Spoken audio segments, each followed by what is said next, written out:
Hello and welcome to Driving Double Feature Podcast. I'm Nathan, I'm Ryan. and this is the podcast where we talk about 2 movies a week every Tuesday and Thursday. But really quickly, I want to talk to you about our Patreon.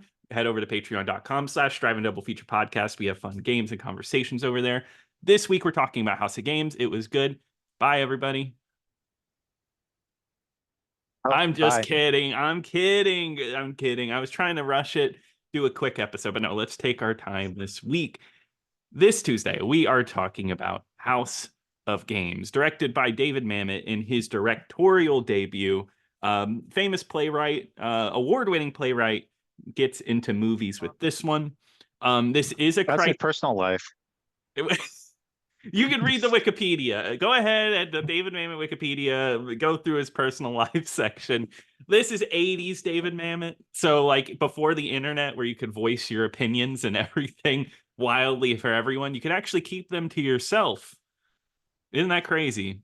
But anyway, this movie stars Lindsay Krause and Joe Mantegna, Ricky Jay, and JT Walsh. I have seen this movie before. It's actually a Criterion movie, so it's automatically good. It's automatic recommend by everybody. Yeah, it just happens to be good because Criterion would only put good movies on their label, right? Mm-hmm. I think that's a All serious the Godzilla is conversation. perfect. Oh yeah, yeah. Can you believe? And then when they do every Gamera, my opinion will change on those movies as well. I hope so. Yeah. But House of Games, I've actually seen this one before. I watched it maybe a few years ago, and I wanted to rewatch it because I did really like it the first time. But I will say opinions change, so we'll see how that goes. But Ryan, you've never seen this one before, right? No, I have not. No? Okay, cool. Well, this is a con man movie. This is a movie all about cons and getting into the world of being an asshole, kind of taking money from innocent people. Yeah, that's right. They've made like con movies like this after this. I kept thinking of that one movie, Matchstick Men with Nicolas Oh, Cage. great movie when Sam Rockwell's in it too. Yeah, right. Yeah, Yeah. and basically it was just like one big long con, and he was teaching his supposed daughter how to con. Yes, yeah. And then I also have you ever seen The Grifters with John Cusack? I That have. Yeah, that's that's also a great one. great con movie. And then very recently, maybe not recently anymore, actually, now I think about it, but Parasite, that's another long con movie. I don't know. I think about it, con movies are kind of a genre in their own, and they're fun to break down and look at because it's all about the idea of the long con. And this movie is a long con. Spoilers. How do we do spoilers for this movie? I because I feel like it would ruin the whole movie. But in a way, the con here I feel like is pretty obvious. Right? You feel that too? Increasingly so, yes. Yes. But here's the question I pose. Do you think that's supposed to be that way? Do you think the con is supposed to be obvious the whole time? Like, So go ahead. so do you think his I mean, yeah, let's just go ahead and talk about it now. So Yeah. like do you think so like I thought it was like overwhelmingly obvious like what this con was. And because Yeah. I was just like, he's conning her again. And I'm like, I don't know if she knew it was a con and like she was just going along with it, like she was just choosing to ignore it, or it was like, or maybe she was just in it so deep and she was so in love with this man that she just chose to ignore it. That's where the way I would think of it is that she chose to ignore it because she was so in love with this man, or maybe it was just the thrill of it because that's kind of her deal is her. So our main character played by Lindsay Krause. She is a psychiatrist, a really big one, very famous, has a book, and she kind of lives a life of no thrill. And she has like a mentor psychiatrist who's like, hey, you need to live life a little happier. You need to enjoy your spoils. And I think that kind of sets forth this pattern of her being like, let me go down this dark, seedy world. And maybe in that heat of the moment thrill, she refused to believe, she thought she was a part of it rather than being used, I guess maybe would be a way to look at it. Um, or it could Yeah. just be the way she's written. Because if there's one thing that I think, because I really liked this movie the first time I watched it, and if they on rewatch something that I like a lot less or I think brings the movie down, is her performance. I think she's pretty bad in this movie. It's a very robotic performance. I that was like that's my biggest critique of this movie Yeah, is, I mean, I feel like I'm usually pretty forgiving in the area but like I was just like, why, like this, she's really bad in this movie. very Like it's bad. just like I don't like there's no urgency. It's just like you said, it's just so robotic. And like I just like when she was like giving like, like these speeches, or like when she was talking to other people, she just didn't sound like she was like very natural at this at all. Yeah, yeah, it's hard to explain. Like, I guess it just feels like she wasn't given the right direction, or it was giving weird direction to act this way, because there's very pivotal scenes where, like, one where her life is in danger, like in her eyes she thinks she's going to get like caught by police at one point, and she just doesn't look nervous the whole time. She has to steal a car at one point. She's just walking by. And it just, I don't know, it just really takes the life out of scenes that I think could be more enjoyable. Um, I don't, and I don't get it. Because it just kind of kills the movie. And I don't understand why they couldn't pick someone just better. Or if it really Well, was David Mamet's direction and he wanted her to act like this. I mean, you know why she was in the movie. I don't actually know. Is she with him? She's married to David Mamet, Is she so that's and she why. still is? No, not anymore. Okay, Like they divorced not too long after this movie. good. But no, I mean, like, no, that's mean. But she's just then that makes complete sense. This is a Steven Spielberg Temple of Doom situation where I love you so much. Like, that never works. Haven't we talked about this before? Where you don't put your wife in a movie, it never works. No. And I am so thankful for Joe Mantegna. Yeah. Um, because I otherwise this movie would be kind of unbearable. But for me. Yes. No, and I get But that, because I think this time around I really was her performance does kill it, but Joe Mantegna is very charismatic, and he does hold up the movie as well as the other con men. I guess I wish there was a more into that, rather than towards the end there's some really long scenes of her personal, like, dealing with all of this because she thinks she kills somebody at one point. And I wish it was more like, hey, check out these cons and look how we pull them off. And I do think that is what makes the movie enjoyable, is though the con is obvious, you are told every step of their con, so you're kind of watching every scene looking for tells, looking at the setup, and I do think that's a fun idea rather than a twist at the end, like, yeah, I really like the dynamic between the I liked it when it was like the two of them together, and he was kind of like giving her like a peek into like the con world, mhm, um and just kind of like they're like, she's kind of learning and she's kind of getting excited by this idea that she's going to be a part of this con. mhm, But um I just, like you said, when it's her by herself, it's kind of a drag a little bit for mm, me. And because it's like when she's dealing with like even like uh, uh, even when she's dealing with like with her patients, like because the whole setup for this movie is her dealing with this like young guy, and he's talking to like, I got this gun, I'm just gonna I don't know what I'm gonna do, I might just shoot you. And she's like, give me the gun, like please. But no like that fear, whole nothing. scene, like even like that scene, like I both of them were not very good. And I'm Mhm. like, Yeah.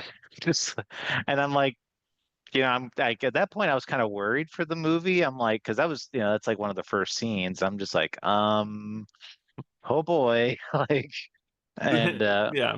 but But like I said, when he shows up, it becomes like a completely different movie because he's such like a charismatic guy like in this movie. And it's Mhm. just like everything he says, you kind of like you're leaning on each word that he's saying. Um, so he does make the movie enjoyable in that retrospect. But um, I kind of was, I don't know, like I kind of thought overall like I like the kind of scenes, but I felt like I could kind of guess beat for beat like how this movie was going to go. Like it felt a Mhm. little predictable in my opinion, and that might be just because I've seen so many Grifter movies beforehand because this kind of predates all those one that we said. But I feel like I can kind of like guess like what's going to happen next. No, exactly. And I do think that even for its time, it still is predictable in a way. And you know that because this is later in the movie. This is the final con because they go through a bunch of little ones, but the final one is they get this businessman into a hotel room and it's supposed to be this grift, so they give him $50,000. They find it on the street, and then they make it so that he will loan them 30,000, so they basically get money in the end. It's pretty complicated, this con. And she finds out he's a cop, and I think you're supposed, even from the beginning of this con, it's very obvious what's going to happen, right? Because he has sex with her in the hotel room, and then she goes out onto the street and he's like, "Oh, I need to be somewhere for a con right now." Right here right now. And it really Oh yeah. is so obvious that he's setting it up. And that really does, maybe if it was a better actress, it would be less predictable. And I only say like, or maybe it would just work better, right? Because like I I mean, don't like you, the questions you asked are very important, of like why would she be in this even though it's so obvious. And I'd love to see her like kind of know what she's getting into, but she just likes the thrill of it. But you just never get that sense of it because I feel like her character could make the obviousness of the cons a bit better, right? well, yeah, and that's kind of like what hinges on like it's on like how much if I like this movie or not. Is it more so is this an intentional like Yeah. making it super obvious and like we as the audience know it's super obvious, but since she's so in love with this man, she's Hmm. kind of like blocking out all the warning signs, or is it played completely straight and we're like, oh, what's gonna happen? Like, Yeah, you never know. And it's like, no, we know exactly what's gonna happen. Because exactly. like there's like the point. So like how they meet is she like gets wrapped up in that boy's like oh I owe $20,000 to this bookie or whatever. And Hmm. so she goes to this bar called House of Games. That's the name of the bar. And Whoa, that's the name of the movie. no, oh, it is. Yeah, Oh, whoa. I didn't even realize. Whoa, but You just thought you're watching unnamed movie. yeah. But I really like so he kind of comes in and shows her like no like this is he ends up conning her out of money even though he was trying to frame it as like okay well you're gonna help me but really it was just a con and he ended up taking money from her and Yes. then basically she wanted to see what's next and blah blah blah but then anyway so she's already been conned once by this man like Yeah. she already knows like this is not a trustworthy individual and he's a pathological liar pretty much Hmm. and at this point she's like, "Oh, I trust you so much," and he's like, "Oh, don't you believe every word I say?" I'm like, "No, She shouldn't. you're a con man. You're a literal con man." Like, Yeah, and what? that's what's so weird about her character, right? Like her reaction after that poker scene, like you said, where he attempts to take money from her from the poker game. It's all a con to get money out of her, and she, as soon as she learns like, oh, you have a squirt gun on the table, that's not a real gun, and she takes her check back and she thinks she's won, and like she's smiling, she's not angry or anything, she's actually smiling that she's been conned. So maybe that's a hint that she's into it, but how many people would be smiling after a situation like that? Like, oh, you almost got me. You almost took like how much was it? Like $5,000? Yeah, or like six, I think. Yeah, Yeah. but that one, like, I'm willing to suspend a little more because she's Yeah. kind of like excited by this idea. Yeah, So since it's she's just like, fresh. since it's like, oh wow, like there's actually these con men that just do this and they just scam Hmm. people out of money. I'd like, I want to know more type of Hmm. thing. And in the end, so like that one I'm willing to suspend disbelief a little bit. But like as the movie goes on, and then she ends up getting conned again out of like 80,000 or whatever. Yes. And like at that point, I'm like, I would hope like as a character, like she would have like seen the warning signs and she'd be like, wait a minute, like this is a con, like I can tell, Yeah. but Maybe but they like were hinging on the fact of her being freaked out because she thought she killed somebody. I guess. I But I I mean, don't know. It is very obvious, right? Because they're like, "Where's the briefcase? Oh, I owe money to the mafia," and they act like they weren't supposed to drop that. And it would be very obvious to anybody that what they were doing at this point, especially if you know their history. yeah. And and then at the end of the movie, like like what I thought was going to happen was um at the very end when she's kind of like trying to con him like back her money. Yeah. I thought it was going to do like like do like a full like 180 and be like, oh, like I was conning you this whole time type of Yeah. thing. Like You're that's what expecting like a music montage of Joe Montana, like, oh, my money's gone now. Some big reveal or something. right. And that's not what happens. It's like she thinks it's this really stupid con that like Joe Montana is like able to figure out in like 5 minutes. Yeah, because Just like, she has slips throughout the whole movie where she like uses the wrong phrasing. She'll say like my father instead of their father. So she says your knife, and then he's like, "Oh wait, hold on, you just slipped up, idiot! What are you yeah, doing? You're not a con man." I kind of like that. I kind of like that. I yeah, I mean like I'm willing to like that's believable, but Mhm. like then though like you think okay, so she's gonna like there's gonna be some type of payback or whatever, but instead she has like a gun that one of her like the patient had left behind there, Mhm. Mhm. and and she just murders him in cold blood, like right there, like just shoots. Like I mean, if Yeah, he because he's not even like attacking her, it wasn't even self-defense or anything. yeah, He's walking away, being like, "I'm out of here. Like, sorry, your money's gone forever." And then she just shoots him like just yeah. Just cold like revenge, right? 5 times. Yeah. Like Well, like oh my God. and I do. I think it's. I like Joe Montana in this scene because like she wants him to beg for his life. That's all she wants is him to like grovel to her, and he doesn't give it to her. And I think at one point he says, "Please give me more," as he's getting shot. Like, oh yeah, it was like, thank you, sir. May I have another? And then she shoots him like a few more times. So what she doesn't really get a satisfying ending in that way because it's almost like he won in that situation. And Like she just straight up murders him. It wasn't like she doesn't even con him. She just like kills him like right there. And it just yeah, yeah, because she's not a good enough con man.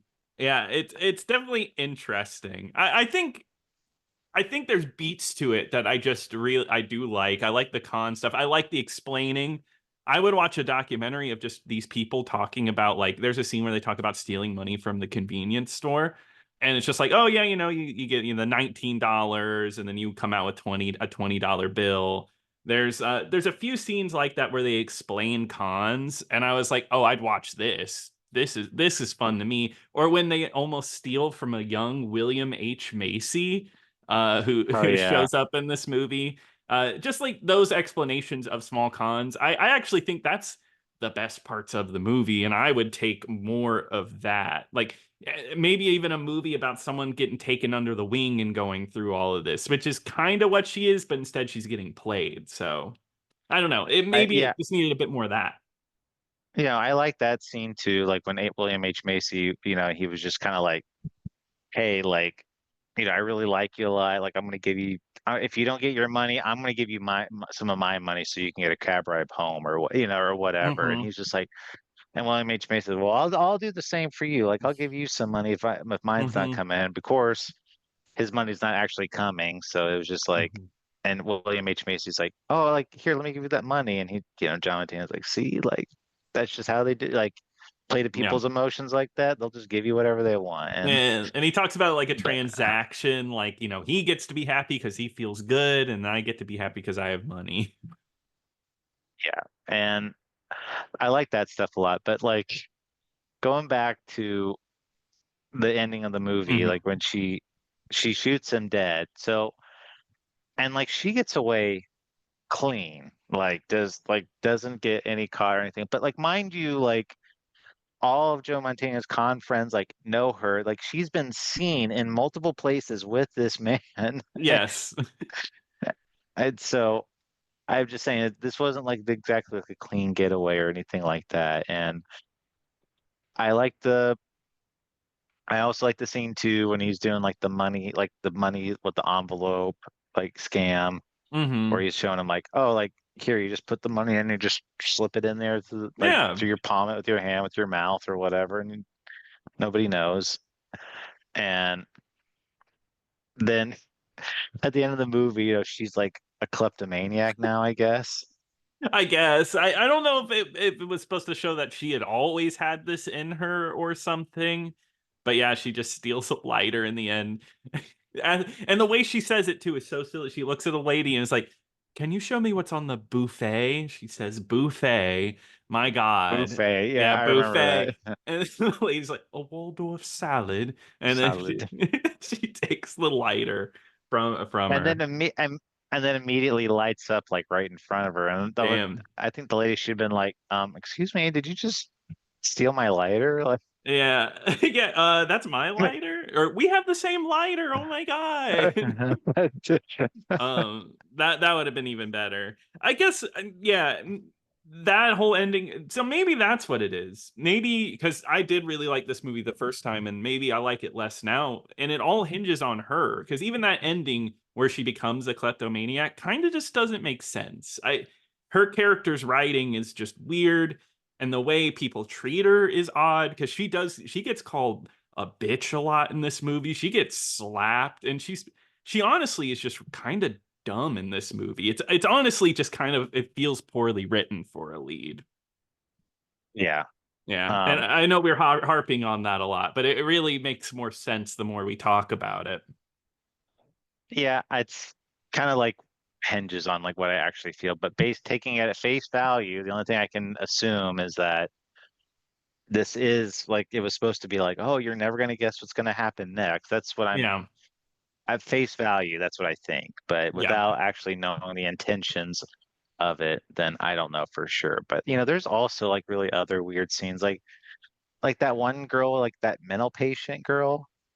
Like, yeah. what That was that doesn't. about? I don't know, and it doesn't go anywhere, right? Where like she talks about her dreams, and it seems like it feels like a dream like explanation that like somebody who doesn't actually know like therapy would say. It's like, oh, she met a creature named a lurg, and then lurg backwards is girl. And I swear to, Girl. I've never had a dream be that prophetic in my life. Like my dreams are just like incomprehensible. So like I don't know, just like small stuff like that, and like that girl has a scene where she hugs her, and then she's out of the movie. That whole deal.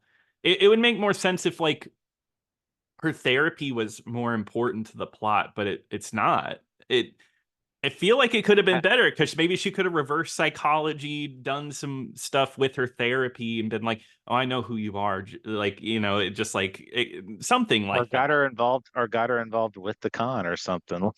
Yeah, Like exactly. got like all of her friend, like all the friends that she made, like involved in it, and like as like like people helping her out or something. Yeah, there is a better movie sitting here. I do believe that. Yeah. I mean, overall, I mean, yeah, it would be like a light recommend for me. I mean, Mhm. I wasn't like in love with this movie or particularly wowed. And like I said, if Joe Montana was not in this movie, I doubt I would like this movie very much. He does So, help. Um, so mhm. that's pretty much like all thanks to him. Yeah, no, I guess the way I would definitely recommend it. I think there's fun parts to it. Like you said, Joe Montana's good. I think the con explanations when they're actually doing real cons, that's enjoyable. And I think it's a fun thriller for what it is. There's some obvious plot points and things like that. But I think it's fun, and I think it's a good time to watch. And I want to say that my first time watching it, I really dug it. And I think maybe it works well as a first time watch. Maybe not so. I know it's your first time, but for me, a second time around, I didn't like it as much. So maybe it's a good first impression movie that you don't have to go back to. Just keep it in your mind as I enjoyed that one. If you didn't rewatch this movie, Nathan, you'd be like, this movie's like almost I perfect. would. Like, I would have been like, yeah, no, House of Games, amazing movie. I would have. That's why I picked it. I was like, oh, I remember really loving that movie. I want to rewatch it. But hey, so I feel like some great movies withstand the rewatch test, and then some movies break to it. And this is kind of one of those, I think. But I do it's recommend it. no drive. Hey, I still love Drive to this day. I've seen that movie way too many times. Uh, but Well, it's hard to explain. That's why. yeah. But Ryan, I actually hated this movie the whole time. What? Wouldn't that be great? if I That if would I be that would now I thought about that idea too late. I should have I should have talked about how amazing it was the whole time. Damn it. It's fine. I'm not meant to be a con man. But that does wrap it up for House of Games. Ryan, remind us, what are we watching on Thursday? Well, Nathan, we're going to be talking about Loaded Weapon 1, and that is streaming for free on Tubi. Awesome. Well, I'm excited to watch that one. And if you want to send us an email us at driveanddoublefuturepodcast@gmail.com. Comment on Spotify. We actually got a comment this week, people. So shout out to that for some guy was talking about how he would get telemarketers calling asking for Bonnie Clydesdale. And this was on our Bonnie Parker story. Yeah. Yeah, but hey, I love little stories like Hey, that. appreciate it, guy. Thank you. Yes, of course. But yeah, be sure to like, subscribe, everything you can wherever you're listening to this too. But until next time. Until next time.